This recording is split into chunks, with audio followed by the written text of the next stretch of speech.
Éric Coquerel, on va jouer un petit jeu. Vous seriez président de la République, vous auriez dû vous adresser hier à la nation. Qu'est-ce que vous auriez dit, vous, aux Français? J'aurais été ce président de la République-là.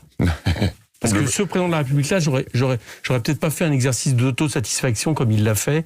Et j'aurais admis plusieurs défauts dans l'année, dans la gestion du Covid. Ça aurait peut-être rendu un peu plus crédible ses paroles pour la suite. Bon.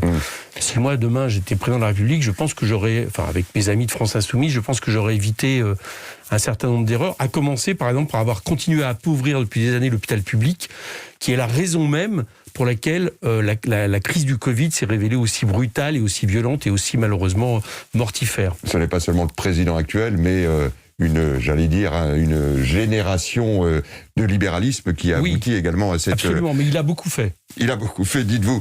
En revanche, cet hommage à la nation, les prénoms, les professions, faire de tout le monde un héros du quotidien dans cette période-là, cette unité de la nation, c'est un discours auquel vous devez souscrire. Oui, alors... Je note qu'effectivement, il a fait appel à des prénoms. J'allais dire que c'est plus sur les gens dont il a parlé, sur lesquels je me repose, et nous nous reposons pour sortir de la crise.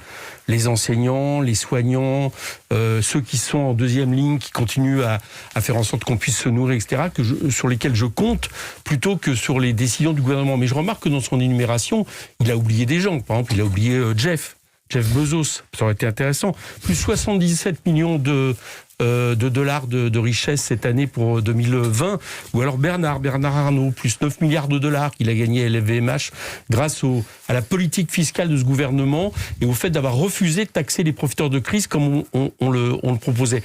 Mais il a aussi oublié d'autres choses. Il a oublié, peut-être d'ailleurs parmi les prénoms qu'il a cités, ces gens-là l'ont fait d'ailleurs, tous ceux qui ont souffert et ont lutté pour faire en sorte que des décisions du gouvernement soient appliquées, ou en tout cas soient moins dures qu'elles n'étaient.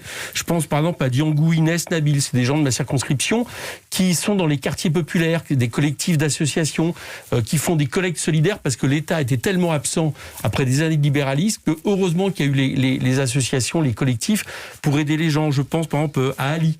Bon, il a parlé, vous savez, de première ligne des éboueurs, il a bien fait. Mais Ali, c'est un travailleur de Monoprix qui s'est retrouvé en justice et qui a perdu parce que figurez-vous que Monoprix n'a pas voulu donner la prime Macron aux travailleurs précaires qui ont continué à assurer pendant le premier confinement la gestion de cette crise dans les magasins.